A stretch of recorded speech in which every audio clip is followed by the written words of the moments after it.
And now, it's time for The Dating Doctor. Prescribed by Dr. Carlos and Physicians Assistant Steve Estrada.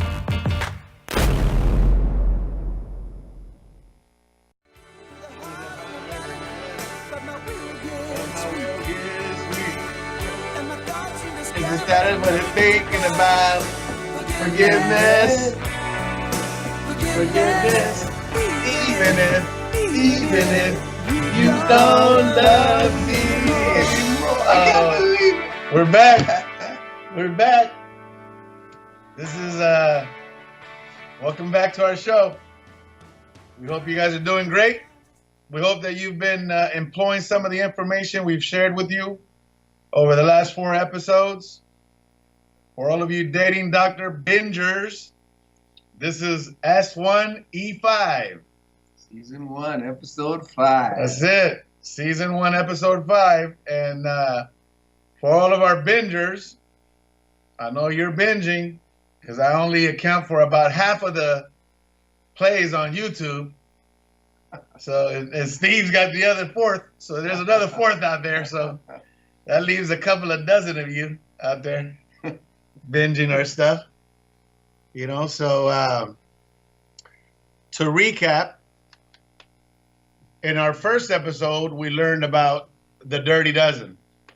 Those were questions imperative to the selection process for relationships. The second episode, we discussed the foundational 12. That was the principles that are imperative to relationships. And then in the third and fourth episodes, we discussed the question of, do you deserve a good relationship? We discussed the question of, do you possess these qualities in order for you to be able to require them in others? Now, today, we have some great material to share with you. But first, let me introduce our team. I'm your host, Carlos Mendez, and I have our PA, Physicians Assistant, Steve Estrada. Good afternoon. Good afternoon. And we have our weekly guest, the smart and talented Sarah Shavir. Hey guys, I'm so happy to be here. Thank you so much. Hello, Sarah Nation. Hey, there you go. Steve's got a couple of words about Sarah. Let me tell you a little bit about Sarah. Sarah is the creator and founder of the Financially Fit Women. She helps women, couples, and entrepreneurs to become financially fit by teaching them about money. Sarah has been in the financial services industry for over 17 years and mentoring and coaching for over 10 years. She loves to talk and teach about money, and her vision and mission are to educate and empower you to have the confidence to achieve financial freedom.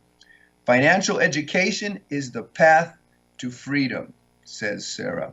Sarah's methods are not of the typical financial advisors. What she teaches and the way she teaches are considered controversial, unorthodox, and revolutionary. Welcome, Sarah. Hey, thank you for having me. She fits the concept of our show, I'll tell you that. Well, hey, today we're going to cover an age-old subject, maturity.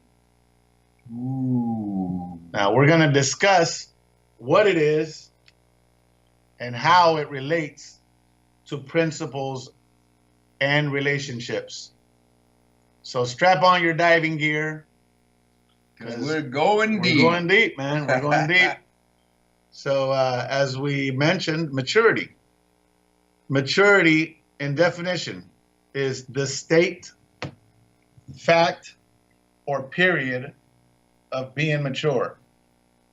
Some of the synonyms listed are adulthood, majority, coming of age, manhood, womanhood, responsibility, sense, level-headedness, wisdom, discrimination, shrewdness, and sophistication. Now, maturity, as we look at the definition, we start to see how difficult it is to put into words. Not even Webster will dare go there. They may offend someone. In a past episode, I offered a definition which went something like this. Maturity is the balance between courage and consideration. If a person can express his feelings and convictions with courage balanced with consideration for the feelings and convictions of another person, he's mature, particularly if the issue is very important to both parties. Let me share a few more quotes from my readings. Quote, "It's relatively easy to work on personalities. All we have to do is learn some new skill, rearrange language patterns, adopt human relations technologies, employ visualization affirmations, or strengthen our self-esteem. But it's comparatively hard to change habits, develop virtues, learn basic disciplines, keep promises, be faithful to vows, exercise courage, or be genuinely considerate of the feelings and convictions of others. Nonetheless, it's the true test and manifestation of our maturity." The second quote from my readings, quote, "The ability to listen first requires restraint, respect, and reverence. And the ability to make yourself understood requires courage and consideration." On the continuum, you go from fight and flight instincts to mature two-way communication, where courage is balanced with consideration. In the second passage, it mentions fight or flight, meaning the person does not want to partake in mature two-way communication.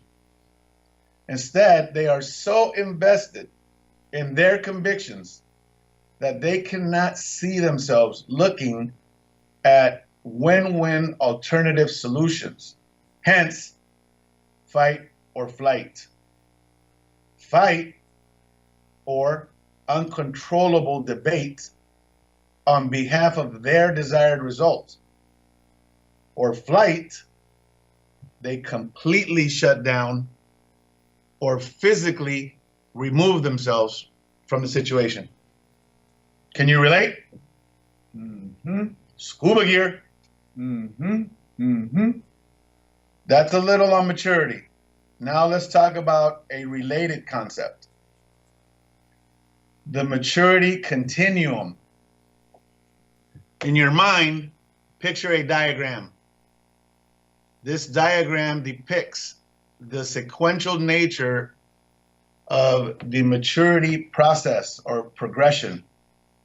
On this diagram, picture a line from low maturity to high maturity. There are three basic levels to this. The first level and lowest level is what we call dependence. The second level, middle level, is called independence. And the third and highest level is called interdependence. Now, dependence means that you need others to get what you need. Dependence is the attitude of you, meaning you take care of me. You come through for me, or you don't come through for me. Then I blame you for the results. Dependence and codependence is where victimhood and irresponsibility reside. Independence means that you are basically free of external influence. that is the control and support of others. You can get what you want from your own efforts. Independence is the attitude of I. I can do it. I am responsible. I am self-reliant. I can choose. This, however, is not a synergistic approach to living. At its essence, it lacks humility. It is where team and collaboration meet their fate. The third and the highest level of the maturity continuum is interdependence. If people are interdependent, they think in terms of we.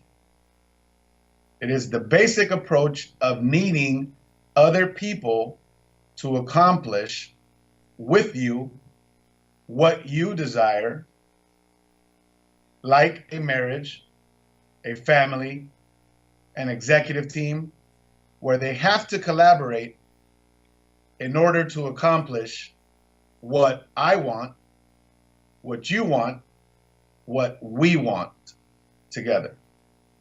Interdependence is the attitude of we. We can cooperate, we can be a team, we can combine our efforts to achieve our highest success. The basic insight is that until we are independent, we cannot be interdependent. We cannot do calculus before we understand algebra. Crawling before walking. This explains why there are many people that are productive in their profession but lack in relationship and interpersonal skills. These folks, in some instances, make great salespeople or excel in other skill or talent-based occupations, but probably would not, per se, advance to an executive leadership position in a Fortune 500 company. There is a continuum to our progression, and independence is only a stop along the way. Interdependence is the final destination, and it takes dedication and discipline to achieve it. But the rewards are great. How do you achieve independence? How do you achieve interdependence? How do you achieve maturity and financial independence? I had a feeling you would ask. It was the next logical question. The answer should be predictable to you. The answer is to integrate principles into your character, to make them part of your fiber, to align your values with principles, to behave in accordance with principles. That is the highest mark of integrity and maturity. You now know some pretty powerful information on how to achieve interdependence, how to free yourself from the toxicity of dependency and victimhood, and enjoy deep, rich relationships. Here's a thinker's observation. Children are born dependent and immature. Until we teach them differently, they are naturally and generally possessive, selfish, jealous, temperamental, and rightly so, immature. They have some growing up to do. But why do so many of us possess these same fallacies at 20, 30, 40, 50s, and even later in life? Time does not make us mature. It offers experiences, but not maturity. Maturity comes from wisdom. It comes from an understanding of how courage and consideration work together, how principles work. That said, the best way I have found to accomplish this is simply to pick up a book. Wisdom comes from the ages. Wisdom is swallowed up by the wise. We invite you to go out and get some books on self-development. If you'd like for us to share some of our recommendations, hit us up on Facebook. Now, we are going to kick off the show. Maturity meets the foundational 12. 12 principles empirical to successful relationships. And first, though, I want our PA to share information on a relationship. First, he's going to go ahead and... I'm going to share with you guys some personal experiences. I'm going to open up my veins and expose myself a little bit. But before I do that, I want to remind you that you're listening to The Dating Doctor on KCAA 1050 AM, 102.3 and 106.5 FM in the Inland Empire. And today, The Dating Doctor is brought to you by meetingsinglesnow.com, where we bring you the best events to meet quality single people. So, are we ready to get into this, Sean? I mean, is this good to go here? Because I've got a story to tell. What's our time looking like there? Let her rip. Engineer. Let her rip? Okay. Okay, I have decided to share with our listening audience my last relationship and how it relates to maturity. And so what I've done is based on the things we teach here, which is living a principle-centered life, and of course, relationship will be part of that as well. So what I've done, and I think this is an exercise that we're all going to want to do going forward, is I've reviewed my relationship 3 months later now from the point that we stopped seeing each other, and I'm looking at the principles individually and seeing how I did in the relationship, but also how my ex did in her relationship. And so what I'm going to do is I'm going to share a couple of those principles and then some of the thoughts that I have gathered from those. So the first is going to be what was my part in the relationship. I'll start with myself. But I do want to stress that the bottom line in all of this, if someone asks me, why did the relationship fail, I will quite confidently and comfortably say there was a lack of maturity in a number of areas on both our parts. But I'm going to break it down and be specific. So number one, the principle of humility. I thought she would come around to my way, and she didn't. And so I assessed there that I was not humble. I had an expectation that wasn't reasonable, and I suffered a result for it. The next was the principle of love. And I'll own up to this. For me, it was more about lust than about love as that verb. Sorry. The next was I looked at patience, and I was definitely not patient in the relationship. I pushed too hard, and it didn't work out well for me. The next was the area of respect, and I did not respect her personal ways. I thought that I could change her, and that's going back to me not being humble. That's a foolish plan, guys, just in case you're not sure. Next was kindness. I could have definitely been kinder in the process. Next, I looked at honesty, and I thought I could fix things. And as a consequence, again, I ended up not being able to do that. And so I felt I had to deceive her sometimes because things just weren't working out. And I tried to keep moving forward, but I had to be a little dishonest, and it did not help me. And then I give us both stars for collaboration and industry, simply because we worked so hard in the relationship, and even though it failed, we sure gave it a good effort. And then the last thing that I wanted to go over was temperament. And I had owned up to this before. I got angry too often, and it was not a good plan. And it had very negative consequences for her. So that's my take on my end of the relationship. I think we can probably head off into our first break. And on the other end of the break, I will share her side of it in my estimation. All right. See you on the All other right. side.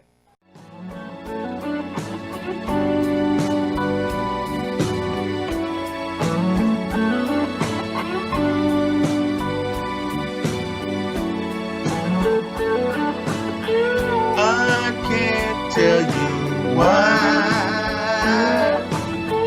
I can't tell you why. Hey, bro, we can't sing too good, man. They might What's ask too her good? out. What's too good? They might Come ask on. us to go to karaoke or something like that. You know, Okay, that might happen. we don't like want to. karaoke. You know, we do that too. You know, We about don't once a care. month. We can't do it 2-3 times a month. You know, Oh well, man. can't be good at everything, boss. All right, dude. So you were talking about this relationship, My last bro. relationship, and I went over my take in terms of my contribution as it compared to looking at the principles. And so I did want to mention the principle of compassion. I kind of gave us both a bad mark there. I don't think we were compassionate enough for each other. I will say, especially at the end, she was a little less. She was a little less compassionate than I would have hoped for. Yeah. But we definitely shared that. So moving on with the principles on her part, I looked at the principle of love, and I really struggled a lot with if she actually did love me. And I think now I'm pretty settled with my answer to that question. But for a long time I struggled with what that answer, and I accept that for our time and our place, she did love me, and it just everything else didn't work out the way it should. And we've always said love isn't enough. You need a whole bunch of other things. It's certainly just part of it. Now, here's something that I did that I kind of summed up a few. I took respect, I took kindness, I took temperament, and I threw them all together. And I say at the end of our relationship, she was not any of those things towards me. And that's where I got the pain. And she has apologized for some of it, so that's been helpful. The next principle that I looked at was courage.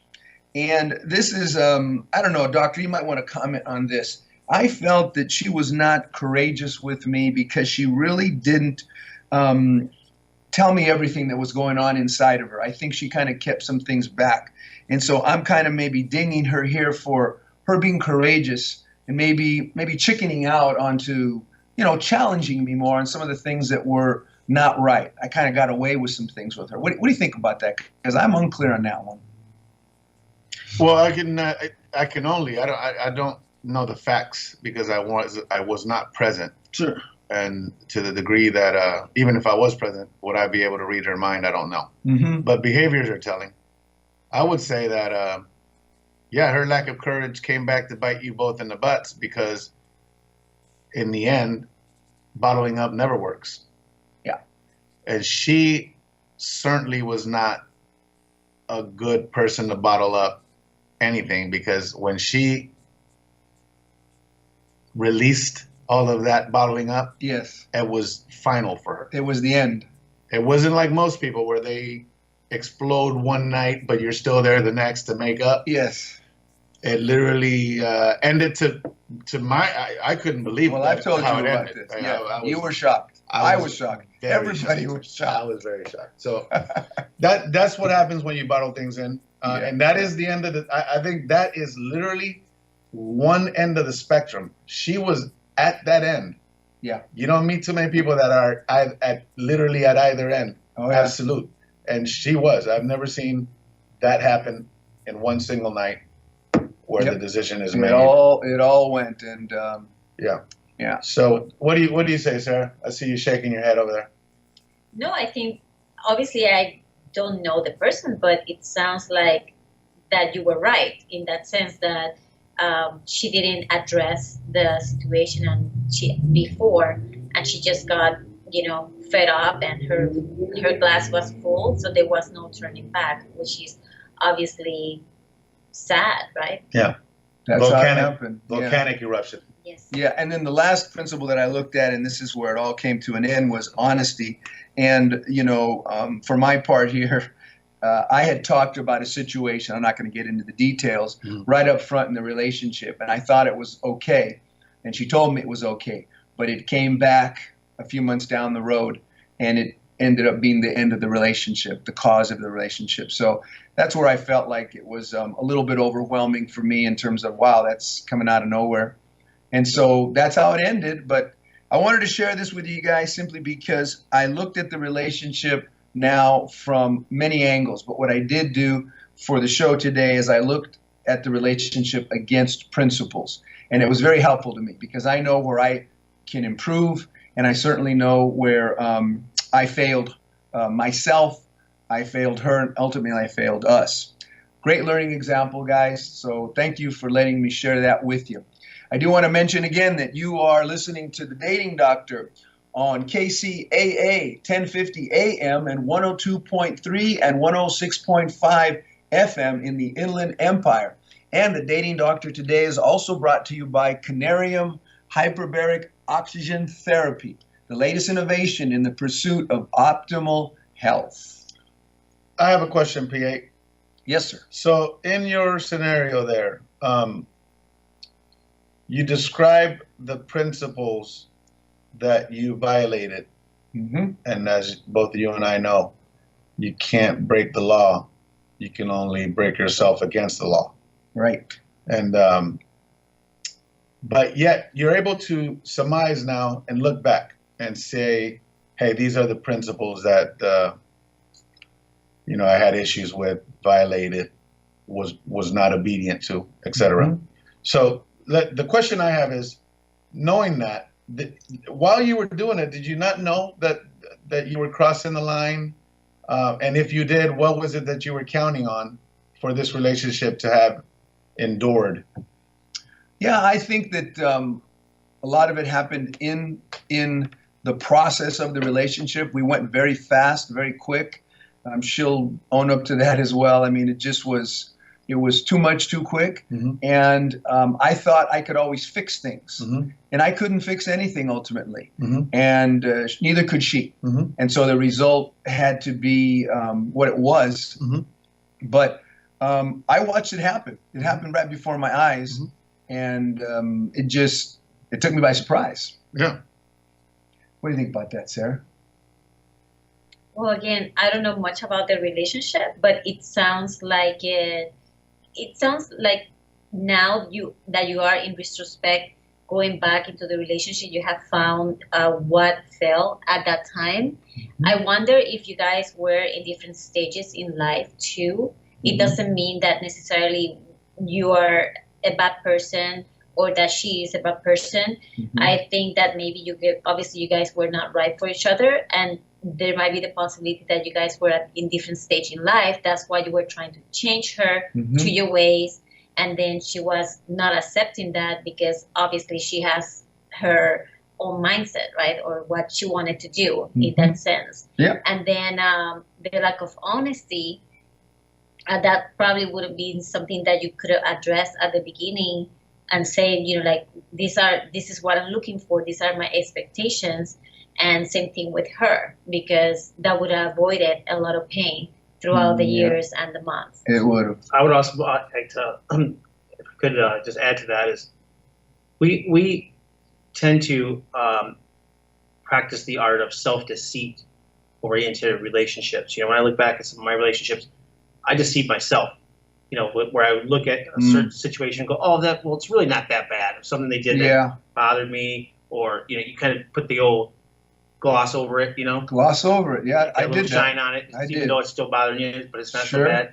And I think that's with what you shared with us today. I think that's what I picked up from that, Steve. That maybe you might have practiced a little bit of self-deceit. I did do some of that. That's a good point. Thank you, Sean. I appreciate that.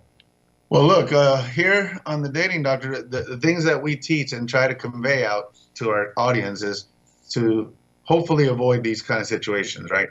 My advice in situations that look like yours, and again, they only look because I don't know because I'm not there. Sure. But the ones that look like that, my advice is always to get the truth out now, hopefully on the first date, so you don't waste more time, right? You don't want to go 2, 3, 4 months because by then I can tell you that emotions are invested. Yep. And then, catastrophic. That's what it's always, happened. right? It's always That's catastrophic exactly at that what point. happened. Yep. Yeah, we want to be able to assess the other person and them assess us and then know the cards are out on the table. Can we move forward now? So with that in mind, now we're going to go into what today's topic is about, which is maturity meets the foundational 12. Now we're going to start today with a bonus principle. And the reason I say a bonus principle is because we didn't include in our foundational 12 humility. Okay? And but nevertheless, this bonus principle is humility. Humility is to keep your importance in check. It is to recognize that we are only a part, sometimes a very small part of the solutions. It is to recognize that the need for others as it relates to achievements and accomplishments is necessary. I love the principle of humility. It says so much about a person. To understand deeper, though, let's look at some of the antonyms or opposites of humility. Opposites. 1, arrogance. Mm-mm. Another, conceit. Mm-mm. Egotism. Ooh. Pomposity. Ooh, big word. Pridefulness. Mm-hmm. And superiority. Oh, none of those are good. Most of us, allow me to speak for all of you bingers out there. Most of us do not want this in our life mates or any relationships. We don't want it in our children. We don't like it in family members. We don't want it in our parents. We don't want it in our siblings. We don't want it in our work relationships. Yet, many of us possess these qualities. Uh-oh. So, when we do not include it in our relationship selection process, it is easy to see why so many end up with relationships riddled with problems that stem from a simple lack of humility. Yeah. PA? Yeah, I'm speechless. I have to work on being humble. Period. We all do to a Nothing degree, else. but right? Yeah. It's what do you think, Sarah, about humility? It is a big word, like to have it in our shoulders.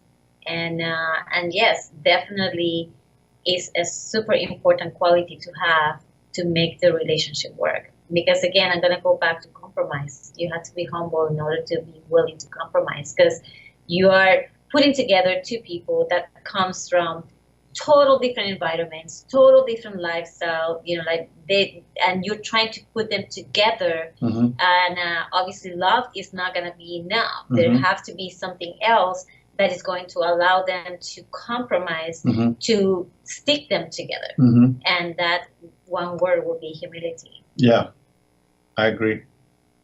It's such a basic necessity, right? Foundation. I would add that definitely egotism is a major issue with people. People have these inflated egos. I think it's kind of exaggerated by social media. The power of the selfies, and then they carry that into their everyday life, and you watch out. Step on their toes, and you're asking for trouble. Yeah, you're asking for trouble. So well, anyways, that's the bonus principle. Steve, let's start with principle number 1. Let's go over the definitions again, and then let's talk about some antonyms. However, Doctor, I do need to remind you that we skipped number 12 last week. Okay. The principle of growth or personal development. Yeah. We did not talk about that yet. Okay. So we wanted to pick that up this week and share a little bit about how important that is. Yeah. Yeah. So let's talk about that one right now, and also talk about how it relates to humility. absolutely.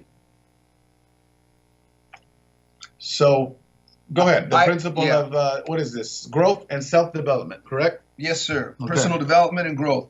The take that I have on this, and this is why I want to make sure we didn't miss it, is we just talked about humility. Mm-hmm. And in order to be a humble person, you have to recognize that you do not have all the answers. Right. And if you are not someone who recognizes that as just a basic foundation, you're probably not going to be open to working on the things that are challenges for you, and certainly not open to getting better. Yeah. Reading a book, taking a course, having a mentor. We talk about this constantly. This is why we're doing this show. That's right. So personal development for me is it's foundational in that regard, but also from this relationship and from anything that I've ever done, I'm hopefully taking those things that I've learned, and they're in the back of my mind, and I'm applying the knowledge that I'm gaining as I study today, as I read books today, as I listen to lectures today. And a lot of people say you can't change. And you know, I'm of a certain age where I might not be able to change according to a lot of people. But I've got to tell you that when you read books and when you study, it's almost unavoidable to take what you've learned and not apply it in your life today. So folks, I'm telling you, at age 61, that's my age, you can get better. I'm not saying you can change, but I'm saying you can get better. And that is the hopeful feeling that hopefully I'm sending out to everyone listening today, and hopefully with the team here on the Dating Doctor, because this is not a closed-ended loop. It keeps going. Well, you're saying you're not saying they will change, but you are saying they can change. Correct. Okay? Because I go to the gym with you, and Yes. you're right, you're 61.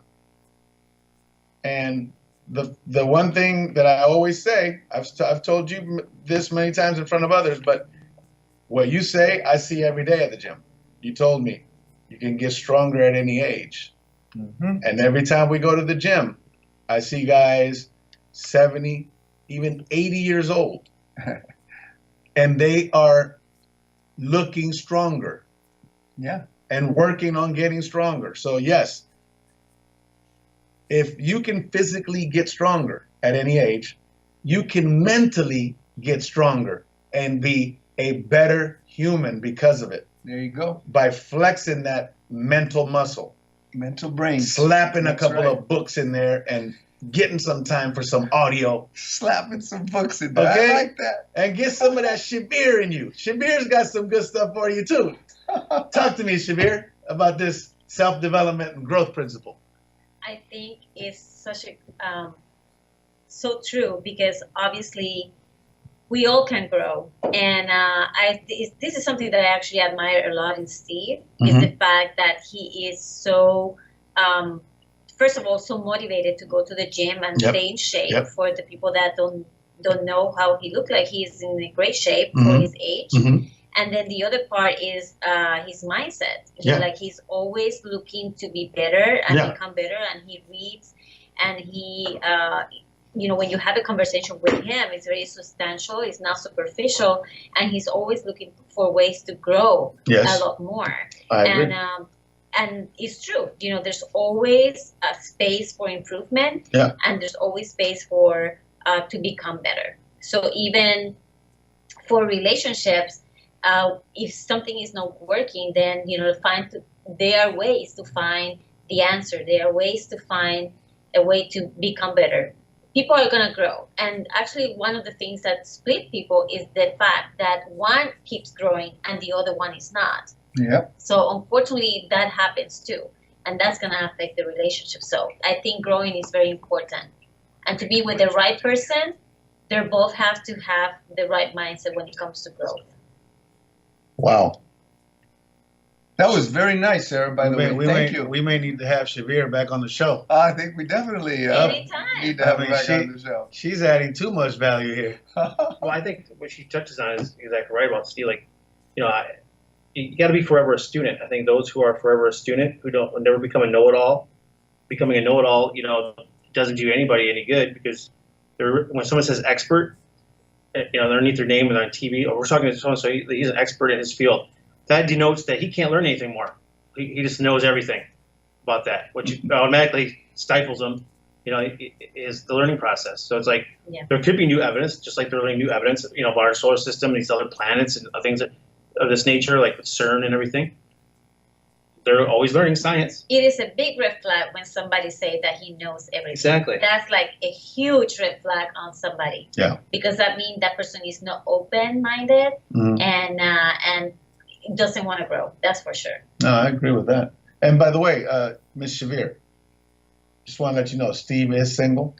Just like, no. And I know you are.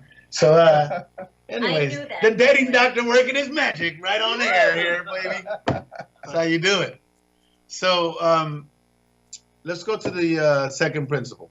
You want to go and move on? Yeah, let's go to one more principle, and then and let's see if a break is in order. We're at the granddaddy number one. Man, all right. Well, let's do principle of love. Let's do love, and let's put it in context of humility. But first, go ahead and define love. Well, when we're talking about love, guys, we have a couple of ways to look at this. We talk about the noun, and the noun is essentially that euphoric feeling, that feeling of great affection and focus on an individual once you've fallen in love. So that's the most common definition that we're all aware of. I like the verb aspect of the word love, to love someone. And that's about caring, about respect, about showing consideration. I mean, it can go on and on and on and on. But I think love is an action. It's not a thing. And maybe I've talked about this, maybe I didn't do such a good job with the verb side of the word love and this foundational principle. I think love is foundational to humility and to maturity. Because when you love, and this is why I always ask the question about, do you love humanity? Because I'm not really interested in whether you love your children, because the vast majority of people do. Do you love your parents? The vast majority of people do. Do you love your siblings? Yes, that's the answer to that. Yes. There are few people that love humanity, all humans. Mm-hmm. And it takes a great amount of humility, a great amount of maturity to love humanity. And the benefits and the rewards are great. Absolutely. Mother Teresa level Yeah. humility. I mean, I got to tell you, Well, there's a role model. love, if you got it, if you understand the principle, I've always tried to keep religion out of the conversation, Not always possible. but Jesus is my mentor. And, love, pure love, right? And so, yes, I love humanity. That doesn't mean I like everybody, Right, I get that. right? But it also doesn't mean That's that really impossible. I think I am better than anyone. So, there you have it. I don't like everybody, but I also don't think that everyone has skills I don't and are better in some ways that I am. I feel that way about family. I love my family, every one of them, but doesn't mean I like all of them. No. But loving humanity is a great feat. Follow me? What do you think, Shavir? Love is the word. Absolutely. I will need days to talk about love. But definitely, if you love yourself and you love other people, then that's going to complete everything. No boundaries, right? Yeah. No boundaries to what can be accomplished with love. So, love is tough and is easy to talk about. So we'll always talk about it on the show. Let's get to the next principle in the context of maturity here, folks. Patience. Oh, Patience. Boy, I think, why does everything have to come back to my relationships when I'm talking about these things? It's like, this is the dating doctor show, not the PA show. I'm just assisting here. I'll tell you, patience is a huge, important principle. And I think that we all need to work on it on a regular basis. I think some of us are quiet about patience. Some of us are loud about the lack of patience. But I don't know how you can give someone more consideration, more compassion, more love than by giving them patience. And sometimes people need room. They need space. They need literally time. And patience, it's got to be there. And sometimes it's hard. It is hard for me. And it's something I have to constantly work on is being patient. Okay, doctor. Well, there we patience, go. Another nail in my coffin. Here's patience, man. The capacity to accept or tolerate delay, trouble, or suffering without getting angry or upset. So. That's a good one. Right? That's a good. But look, what did I tell you about children? They're born immature. Can children tolerate delay? Not well. No, they cannot. Where's my gift? You said I was gonna get. You said. Are we there yet? Oh, that's a big one. That's a big one. Are we there? Okay, there is no tolerating delay. Okay, children cannot tolerate suffering. I'm not saying that you should do it to them, but they can't tolerate it. Right, and then looking at antonyms, if to show how mature people behave. Self-restraint is a quality of patience. Well, what is the opposite of self-restraint? We all know what that looks like. Is that what you want in your relationship? No discipline, right? Undisciplined. No restraint, no self-restraint. Yeah, there's no. Okay. Anything goes. Anything goes. Very reactive. My way or the highway. Anger. Emotionally driven rather than logically driven.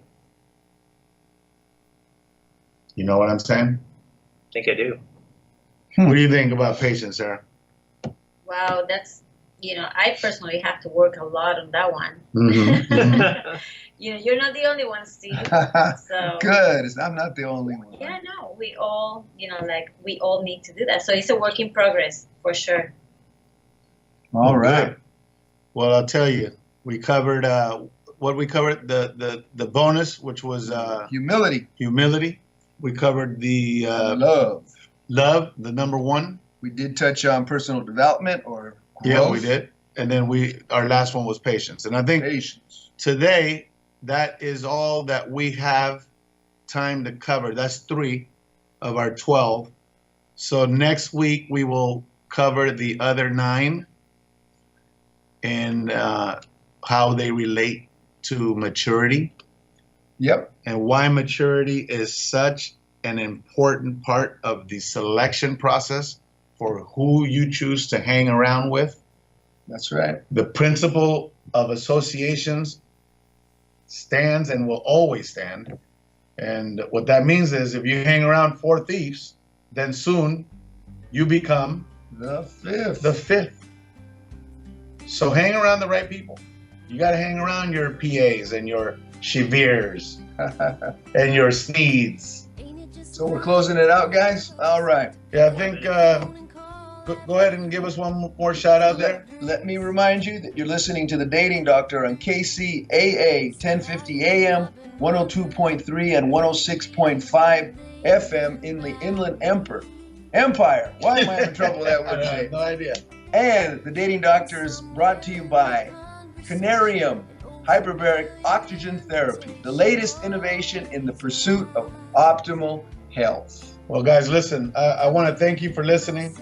For all you bingers, I know you want us to be on for the next 3 hours, but we will be on the same bat channel next week. We look forward to being here with you. We'll bring back Shavir if she's available. For the PA, for me, happy Thanksgiving to all of you. We love you. And we'll see you next week. Same bad channel. Your NBC Sports Radio update starts now. Big injury to a quarterback for the Redskins, and we're in the thick of it with 3 games. Kate Delaney, NBC Sports Radio. Cardinals on top of the Raiders, 21-20. They're at the 2-minute warning of that game. The Raiders with some hard-hit injuries. Brandon LaFell out in the third with an Achilles, and then Dwayne Harris with a chest injury after running into a cameraman in the first half. Chargers and the Broncos in a tight one as well. Chargers on top 22-20. Less than 3 minutes to go in that one. Phillip Rivers has thrown for 401 passing yards for the Chargers. Saints crushing the Eagles 45-7. 13 minutes left in this game. Drew Brees 353 yards and 4 TDs. Redskins lost to the Texans 23-21. But the biggest blow came to quarterback Alex Smith, an injury described like former Redskins quarterback Joe Theismann's a couple of decades ago. Head coach Jay Gruden. At injuries, obviously Alex Smith, he broke his tibia and fibia and fracture. He'll need surgery right away. I haven't seen anything of the injury. I know it was very painful for him and heartbreaking for a lot of people. He's a great guy and a hard worker and one of the key leaders on this football team. So these things happen in pro football, unfortunately. Just hate to see them happen to a guy like Alex. But knowing the type of guy he is, I think he'll bounce back. Ravens beat the Bengals 24-21. Rookie Q.